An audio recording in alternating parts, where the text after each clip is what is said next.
Satyam Sri Waheguru Ek Onkar Satyam Sri Waheguru Ek Onkar Satyam Sri Waheguru Ek Onkar Satyam Sri Waheguru Ek Onkar Satyam Sri Waheguru. Yo, Miaouez, on va lumière sur ombre. Kekeli krelo vivitidi alo kekeli klele vivitime. Emone hu.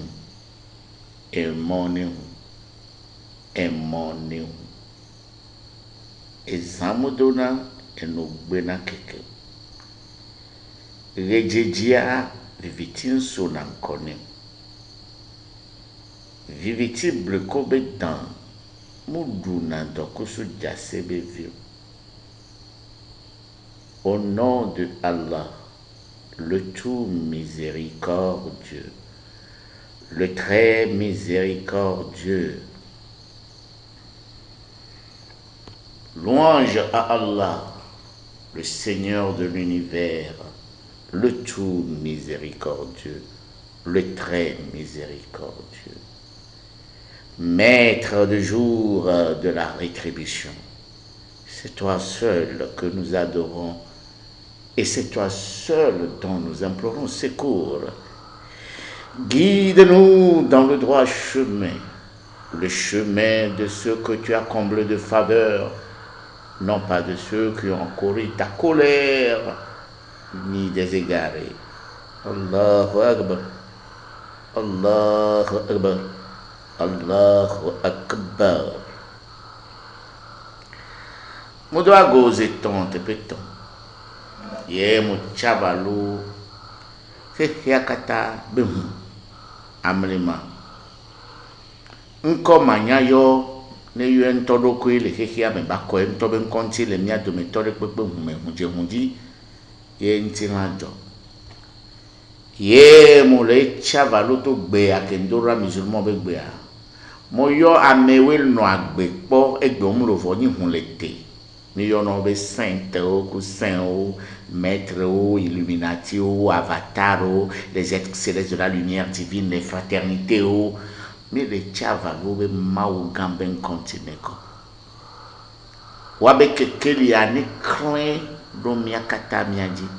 Ale gbegbe nu ke kuane gbo agbe. Agbe ne zu yayira ne trozu mavo. Treno no de son kono ne divi. Nu ne mi sobe miawade. Kekeli ne non kone nongbe. Be nu de siade ne tchename. Mpo agboaze ton. Be lumière sur ombre tchegome. Lumière sur ombre, il y en avait tatagata, en quoi le locosi. Tu as eu un bon professeur, tu as eu un bon kajama. Togbi, alors tu as eu un bon frère. Et Tchagnon, un autre frère mini avant d'être tout ce que nous disons. Le que, Dogbena, Keke Konya, Moulaniban, Sodo Burura, Niabe Hundeta, Miabako Mendo, Nseon.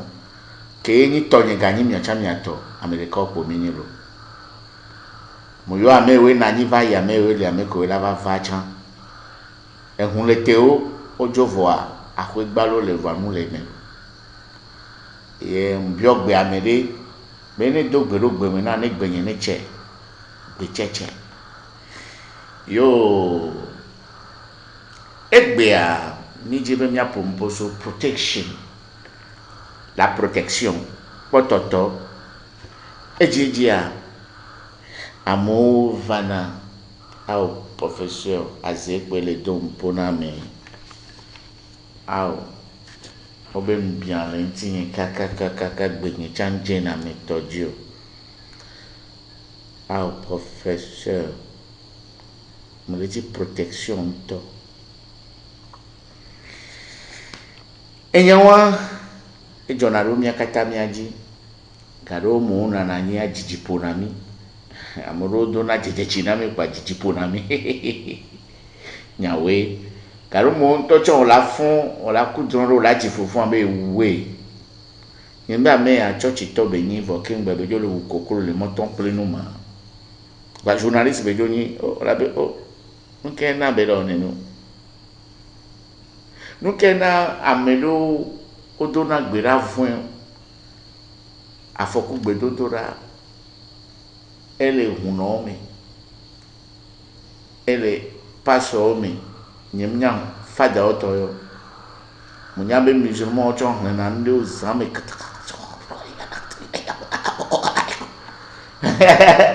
ole ne do amoji ye nugbele na ya nyawe alo enwa ya mi madaji voadi le kemi la wedo emi la te tokpado mi alokyo ya tokpado mi abevio mi abeyi kodo mi abegbobo pototo le vovo voa wakata wa mea nde kakpekwe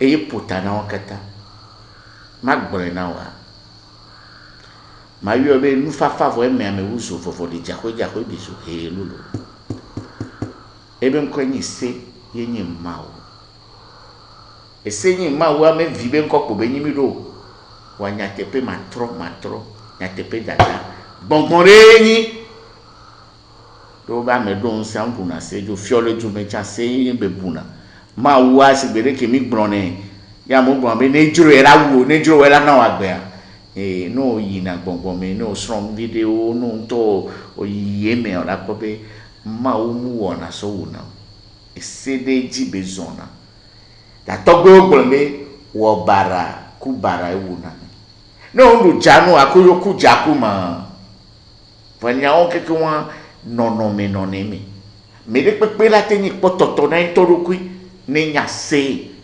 nke ni se emere gbron seyi koko do na wa echane mi eseyi dumebe se a echane mi eseya de yekenyi ni abe kotabe ekowa echane mi eseke do ni mawa imdo le blon yo di commandement de Dieu a echane mi va essayer de ni mawa essayer de ni mawa dobe mawo ngate nkpe o dododo le nti agbe nde o le agbe me fi no kafra no la livre du chan ese amade kwa made la cha ebe la do ngbe e de ku de o mu cha no ole po donc ese a cha on lo do anya bi ni o be seyin mawa nto le ni agbongbon o le me zan ne musodo Kristo tomea so jika kava kore gomea mawabe dodode o levide séraphin chérubin trône domination puissance vertu principauté archange ange génie les défunts et mi va non pas nous que mi nabe les infrants les larves. Oh, souvent, c'est le corps de Dieu, pour ne pas dire le corps lumineux de Dieu. Nous sommes sur mais va et monde ésotérique. Mais d'accord, il y a le corps physique. Que le corps physique, quand on va corps physique, le monde physique, le monde matériel, il est dirigé par le feu, l'air, l'eau et la terre. Et Kemi Gayonabe, règne minéral, végétal, animal, humain. Après le règne humain, il y a le règne éthérique, le monde éthérique, le monde vital, où vit l'âme. Il y a après le monde éthérique, monde vital, monde astral et aga kekento lo funwa vodou ku ngolio oduna mun wol ka kwa gbaja ole e mi tojo le funwa mila corps mental et on est un ami les réfléchir, moi je suis un intellectuel hein. Tu sais je pense je suis philosophe bon et on a monté non yé nanami général Huachan vodo la tout funwa corps mental a bonbonné du Nigeria jiro ni ma yonko aussi après ce sont les initiés les yonko en jagoro apede oji lobe déjà en tochando le ni ma gâté no well c'est mila jago nemi jo le corps mental mais il va corps causal et ya non a yibo c'est victime aliaga nemi jo le corps causal mais na le corps christique et nous qui on avec Christ et le universel Christ wa moni chrétien toyo bonbon mebe do pede ni yo do bonbon me wan funu master ganga onona oteyo Buddha oteyo Krishna oteyo Yesu anto oteyo Zoroastre et oteyo mega nous 5 ganga voix et nous quelqu'un c'est non mais état de conscience de béni néné donc tout le dia mais là pour la lumière infinie et gombe égalé ou néné et fiombe dodo les globe dodo les kékianti les vaudou toméa vaudou do po gagné de vaudou potioji et ni tona vaudou ni pas le bloma obenyo ni mi sodo grec oboa obe Zeus gbangba yere yeni tona wakata et so on ici no vi les nous les nene que de miabe vaudou toméa agegbe to gbe no adosovi beyin na vaudou matin do nous saint sokodo sobla sokenklen sojaja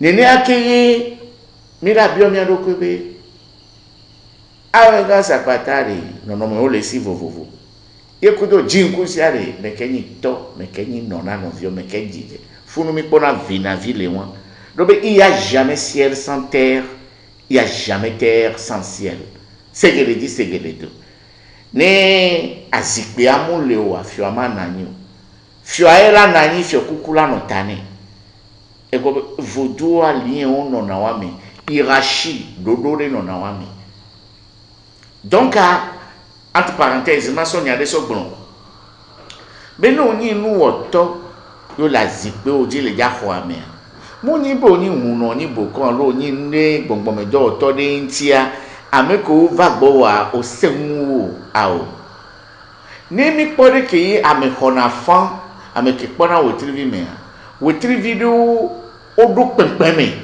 o de o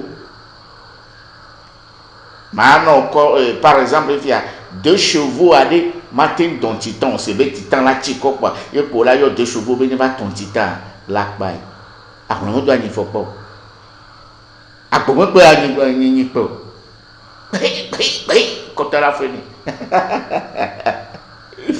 ah colonel Pipi on le pas du j'entends donc il y a quelqu'un qui le dit la gban oui et c'est que dodo ola teni nu oto aseun ano de nu gomes bele ke nchata daga tam le ode kare le fia voa le bonbon mea o kwa mele mi la dogo le nu popopo mea ola ko ba mi wa dimension que me be joso va epewi par exemple ni matin comparer ameko ni Capricorne ko do ameko weni Cancer oui Capricorne le wotri vi obe pempe mea Saturne pewu lune epewi bon ton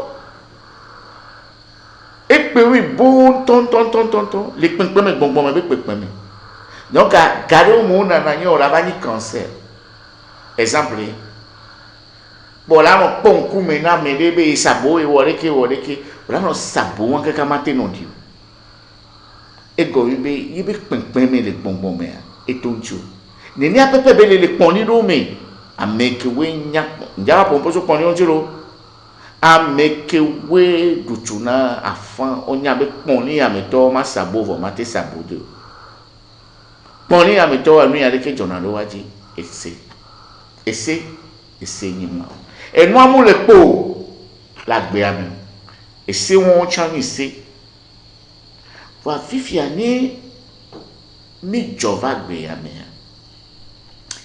enyagbede hona ntila mi trozuna gbe agbeto jina le miano badomi enyagbe ajoso kekea alo mawumi amlema mawa yibe nyagbede hontila sibede kini poren no la karaja karajo mateka ya poren ko nyane bo leke ye archange Jibril alo Gabriel ezonri na Maria ji entoje kudo ba wata. J'imagine, je vous donne l'image. Et pana nya kene gwa mu nyoma dogbe e dogbe na e me pa le wa save gbe ba sa do le la mena me gen we e ponu pona e nya no Maria be ndogbe no Maria o yo kwa menu benu apetola le baklo e po be sagbe a fiete ya menela no bi o be fiete ari ewe ni ma fiete pe ni be deso ne vemi fiete a e ke pe ni men cheche wa ke be gbronya ni apetola le gba pe ma e pe va ni nu ke mi ona be Emmanuel donc a Yesu ba re me nko a ye pe ni Emmanuel ye ke pe gani archange Gabriel a toro be Gabriel a ben ko antoni be la puissance de Dieu mais ben ko a be ben ko re mayo enami ye pe ni be mao le ple kekea archange wa re kako mao donava kotale pepe bouddhisme yo islam yo judaïsme yo a mia togbe voduro mia togbe ro ave vraiment parce que malgré aliwa ni ma pompo souvent archange wa ko so na message va le messager, le vrai messager. Et on avait Dieu est avec l'humanité. La face de Dieu vers l'humanité. Et si on veut, Messia me que la gbea mea, qu'un go la ho, et on con le nom ba domea, et nyagbede zuntila, et nyagbe on la tente silo.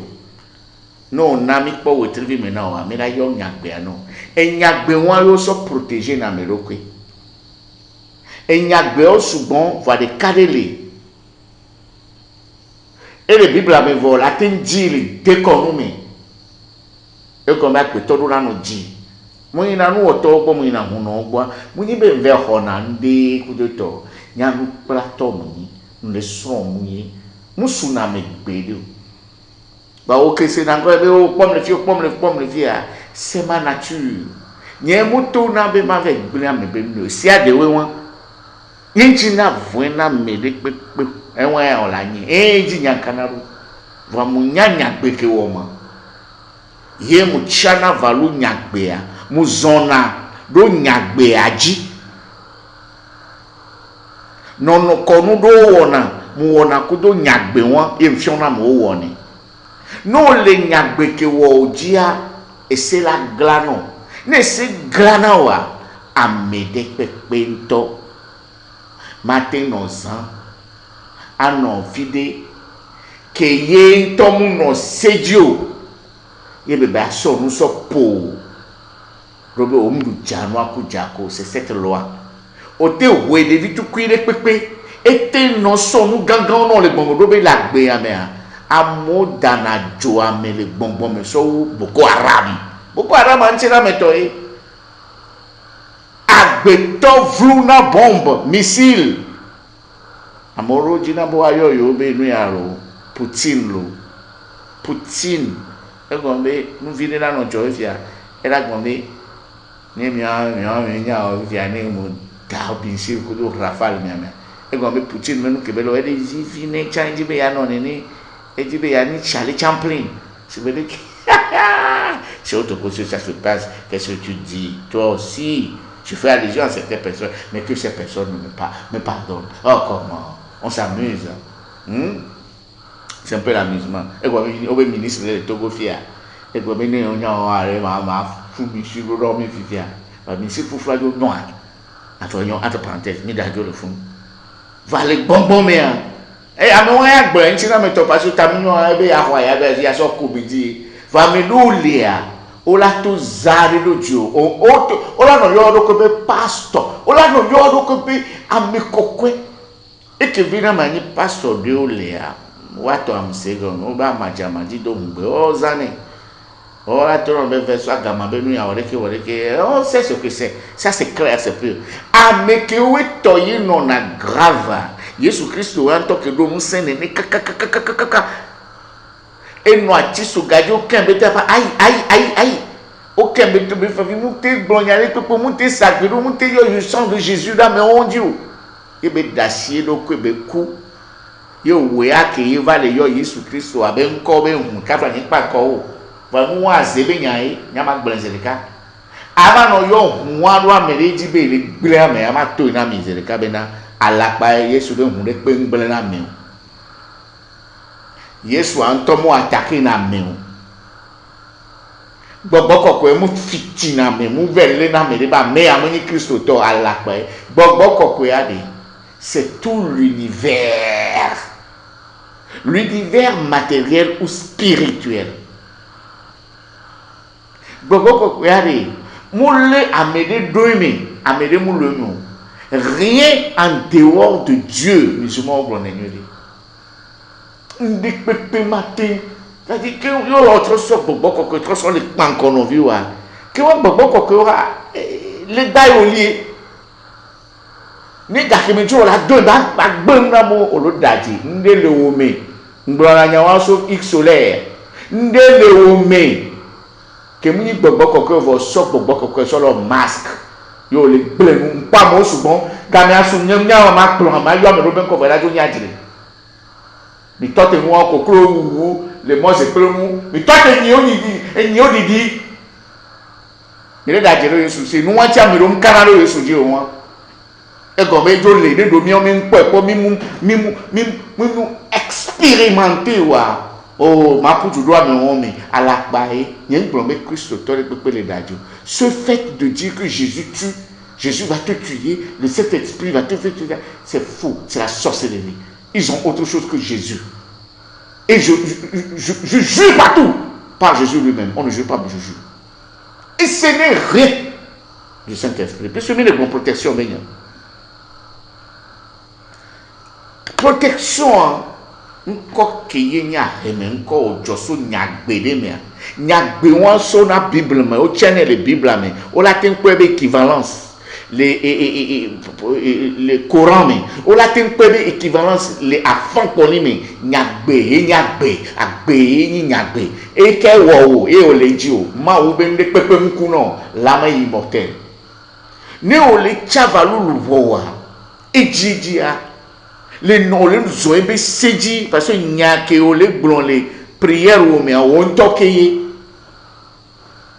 Tout ce qui sort de ta bouche devient toi-même. Et ça devient une force. Et nous, nous réciter. Donc, à n'amener ça n'a béa. N'y a pas de ça qui ça n'a béa. Entre parenthèses, béa forcément be unameo. Amélie Saboa et chamé niveau de conscience et bon. Vanez vers le où elle est pas encore Amélie et il faut nous aller dans le Jacoro le Koji et moi la Honlenti. Voilà, je m'inscris en faux et je le dis ici, je ne suis contre aucune religion, mais je m'inscris en faux pour soi-disant des hommes de Dieu ou des soi-disant des chrétiens qui par certaines puissances veulent attaquer les gens. Non, j'en ai connu beaucoup, je vous connais. Mon blanc et tout me fait, et au son qu'à 40 ans, tu m'as dit, ça fait qu'on blanc. Yé, moulé, dit que ma grande loi d'obé, on l'a encore dit maintenant, mais que voir, et dès que nous le fous, voyez, ton les sentis, ben, on les congrès, ou bien nous on a, ou bien nous on a.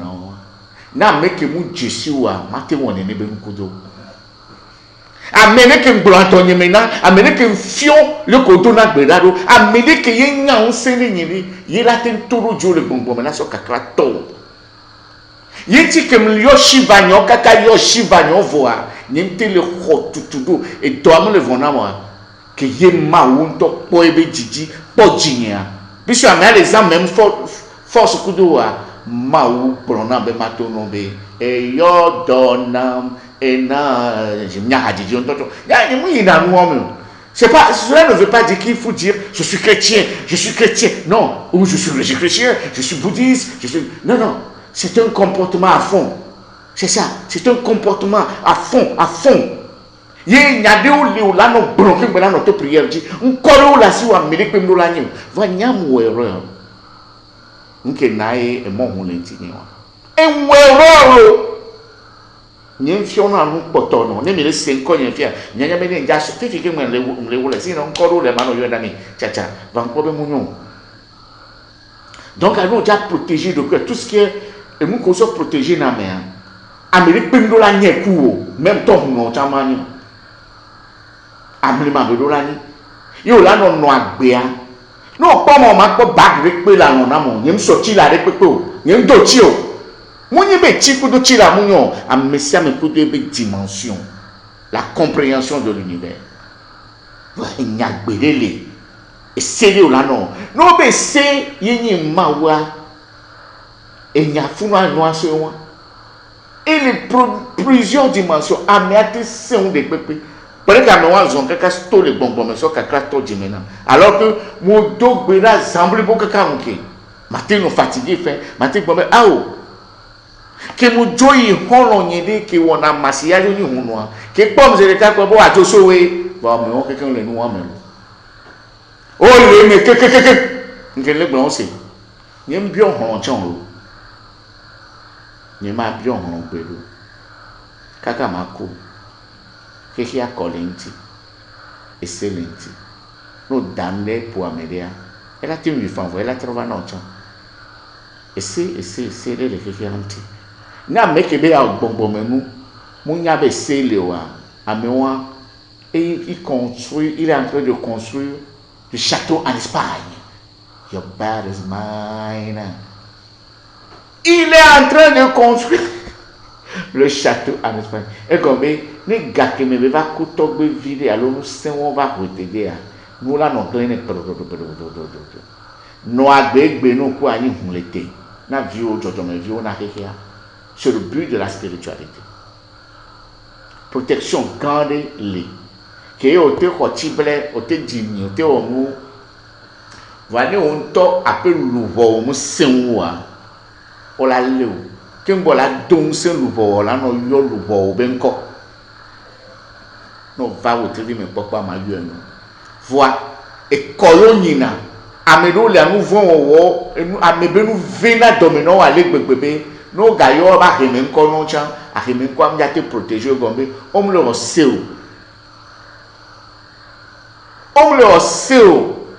gasa que mon kodato gbeda pa il non vite tourner et nous les lever domino carry ce carrington comment est-ce qu'on peut te protéger? Il y a plusieurs protections. Moi, je me protège auprès des fleuves, des montagnes. Je ne me protège pas des prières. Mais il y a au fond un nom sacré, une phrase, un comportement, une philosophie qu'il faut adopter pour pouvoir réussir. Si vous n'adoptez pas ça, vous êtes ouvert à toute chose. Ni matin blanc que meye que a demtolo. Non mais non nanani bonboro la va faire un ticket. Ainsi, n'y a contre musulmans, n'y a contre hindous, n'y a contre bouddhistes, n'y a contre francs-maçons, et kanka, rose-croix, n'y a contre des popos, m'bodina hunle. Mounia meke mounia, et kore moune n'y kembe le dofu. Donc, je suis donc au matin de humpami. Et kode le onina, a messa meke le dotomo, ne basse, ne bawe. Voix jibe ma gbronya ya na mia me gbogbo to ke nu de o jona ro mia ji ye eku vana patasi tu gbongbon meme Bon, mais le va kuna le juin, à vers août, ne vaudou yimaou mea, boa. Dobe keke ya me vaudou do na konta, keke anto kuna bonagbe. Onyabe keke kuna bonagbe ya. Gado me no va doser na me mi ma po hu. O me mi le peme. O doser, mi gentu me po do na se lo do na so le câble me tu do na se. O do na se avima de on ekpe ma de o le gbongbon Africa to na spiritualité to.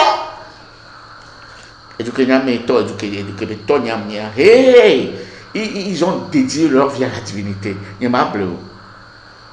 On me le voit chambedare kafla e gaela to semu. E gbe me bifia religion ko importer vanamia e goyito ko we o mu sekeke agomewa. No gbe po o mu po ga okwa ke ma o Yesu mu yira o Yesu mu le kudu ba Yesu na vo o mu kona Yesu le nu won be nti o iya plus que ça. Abenu le no gbonya ono ja ko amegan ko no kiki ya me le gbongbon me afore mu le kono kakade ejijo munyi bo mjio parce no be ayi ko le gbongbon me odora jagbagba no be ayi ko le gbongbon me odora jagbagba be na keke me be nu nga don ko na o sia keke me be nu nga non ko gbogbo re na o nini o era ba gbe nu le nti o ba miato huno gbogbo to le miato so kanu le tiblato le togbizi pe nu no lo le tron o le a o danagbare okuna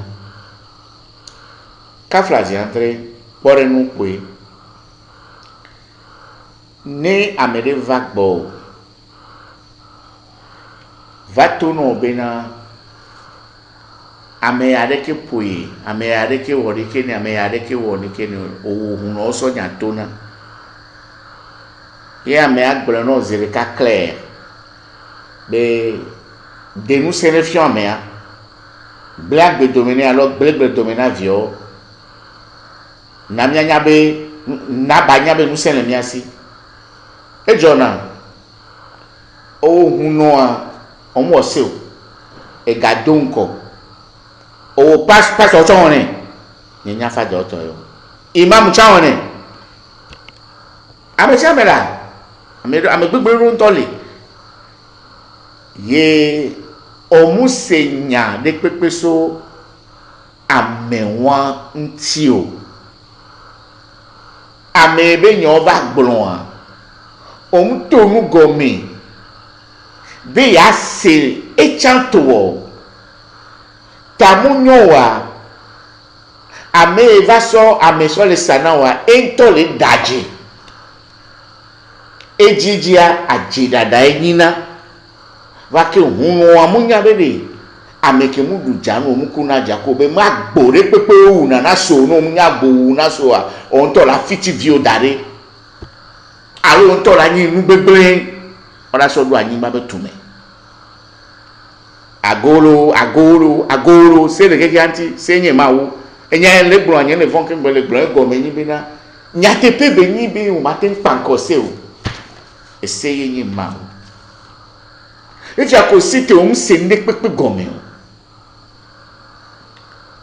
ye poa orosa oleside o okasode o onde o patapata souvent non we wona don wa ne hia chana so do kwina ame afunu tete pono ne won if ya le ma bi owo nu oto owo ohun no lo pastor ke o so ame bana wade enyake o so ku ame ale gbongbon mi do be king bohwe o la gbe nu la menti alo la o ni ru ame dia ame ajina go yo la so ame aso ikotu le gbongbon mi justice gbongbon la po la so emi abe garo me wa me achambe nu ko le gbodo me ne ba ko doku yo be tajinu se o se défendre na voix ni owo gbongbon me to nya nye mo ne on va nya nkebe nya o nya nkebe nya o la no zinya de wa jikaka ame be tadi vodu onto ke jagoa do be senye ma wa wonto la ba gbon be na enyo nya ba me amu onu nyero enyo mo ne popo mi po ina mi do be ni tadi vodu o gbla onto mo le koju mais que j'avais défendre que ya essayer défendre na me ame mundu jano mkuna jakoa essayer que donc c'est il défendre na me on y a de o ma wu no le funuaye o munyan o vere so ame manya de so le na be nu ne gble ne ntia e tro panan ko ame ni ka bi garo mo na nanya hunu ade o sen ame gbongbon mi toro sen tellement me ape nya o la jovo la ji o to mori o la gble mu de le ntio alo la tin ka fla to ti agbe o fan e va ne me o la so be yo duji ifia ni ezanu do nu leke keke adan o ja fon keke adan na fon na lo pa kere mi du ni so a amo mu se go me be keke adan o tro fon yo ezanduna na keke akude be se o be tro fon ni zanduna keke abe se a eni vodu yi ma wo me vodu ba yi na ma wo me odu na koju na ono ne o nkencho we yo ye o gatro so na esebu tro danani eselo funua yo ya kengbo la gbova o sanctionner na me o donato na mero o china gbenu no encho la ko be amera na yin de ke mu le do papata bo be ku surtout bongo me o pataka po ejo no kene wo no sagi asa o mo no na sagi be wa sofia ma de be ya no na sagi o no na sagi be sena jeshi na sena poto podo e ko mo nya ai ko mo ne nye ko nye ne wo nyo poto to de ka ma li soube no seta sela bokoma sela chama c'est le sama nous le dolo enfin ni pas c'est le sama excusez-moi je me sens fatigué un peu parce que je vieillis je suis en train de prendre l'âge apportez-moi l'énergie j'ai besoin de l'énergie mais c'est la fusion de ban c'est la même de près ye ame on va kuna nini on va ko do va gbana surtout ne va tomber ame mi gble so di ame wa mi pe be tomu le so no mu le so ame pe mu le so e be nya jova ke mi ya tie de to me e la gble njo donc essayer de protéger na mi ngayi go souvent maou kele o meda minya nous que mion avait le roi en tant que mystique je vais vous donner une petite définition de Dieu au point de vue mystique. Dieu au fait c'est notre âme. Chacun a un Dieu, c'est son âme, qui est au-delà, au-dessus des dogmes religieux. C'est ça. Une âme est libre et une âme, c'est toute une loi qu'il faut connaître. Et c'est ça qu'on appelle Dieu. Dieu de ta conscience. Dieu de ta vie, c'est ton âme. L'âme n'est rien autre que Dieu en nous. Donc, si tu travailles bien avec ton âme, c'est tout simplement d'être philosophe, d'être sur la loi. La loi s'impose pour nous protéger. Non, nous, on m'a dit on sait. Exemple, à mon avis, fi djembe, au pays où nous avons collé blé-moi, bonbon blé-oui. Gado mewa. O avec zona c'est dit tout bon on l'a l'aurait dit oh va et moi la toi une bonne dame tibe mak blona mi ne mia sokpa egbetoa benade Jésus le cœur ma somme ni ma fion va khoji gbori ni ma on besoin be ava gboni ma initio ah on besoin no va chenyo on besoin be ava gboni kembe akoni initiation o pobe esse ou agbeji no zona seji angavon même si tu mourais tu sais là où tu es et c'est disons M'blena mo plusieurs fois. Ngale gbolenke. Be e dole gbele. E yi se sen gbele. No ji be ayo ma wa ba tona wa. Ko nya be zona se di ane ne jorojo par exemple dole dole koklo a. Gblon le me be na de. A o ma o se a di nous on so yo. La gbenye keke kakava na me fi. A gomjea. Onya be pese anya gomjea. A goy jema. Ne ma oko le yo ke yin lubo ka pe to mu o ke nto le omi o lagbe o kere be kuku ele come se e to le to come ba no yo na gbongbon wa to a o la gbo be ni do amu ni ku be do la gan agbe ko gbo be ni o la gan e ko me ma u ko ne be nkonji alono la ku chon la to no be o agoya yo je la ne kuku le la tende funu vo sa hina va non tonya muko wo akoko jo mule gbara olaku yina ba me do le na do mada e do akola no le kakakora jo e gombe e nyare ratio o won gbegbe le o do a me le kufa o pa ku te pina me no ngbele o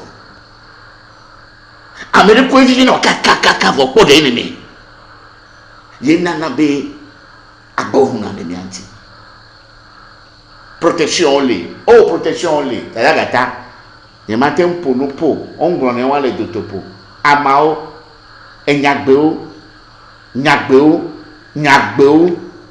enuji adodo ko keke abese keke abe gbongbon ro ameme zoduku nde eli agbagbo voyi ne puta ayi de shedokyo na do sekro adozo pro un to gbogbo ta anyema protection abanyema ta ni ana no na vi na nya anye ba church akpa nyama number nyama number eni 00228 93 02 43 13 enyento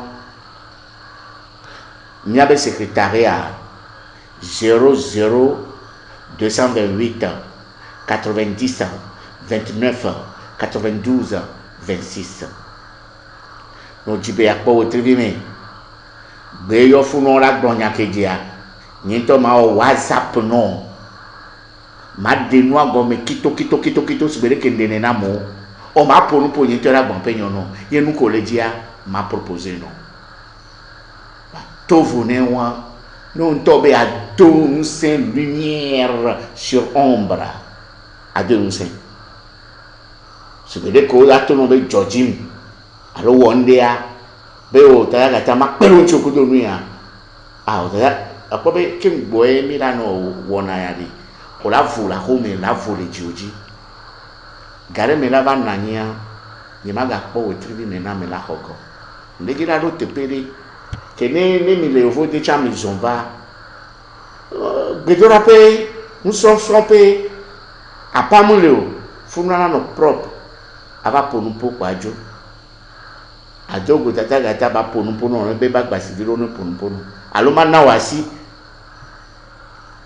alo mi adogo voire american tuneori nya wera so alo pe o chan e kole wo le tuina heheai o le comment ben konti e fiobe biobio de wo mu le mi agbon alodo le intima be nu mi ami hin ye ne mi boso yo vo de alo mi boso mi so jure mi vare ni o java poma te peni no mi asimi be menyi be amala nyu un cadre mystique un cadre un lieu très spirituel et toto et affidé mia to gbe nu de ama vovovovo mia na nyi mia do gbe ra mia ponupo mia siamlima ede ku de la pe de be la chelo boa magrombe basar au ni sabai sabai enyo mia no duro chechepo mponu azizeton close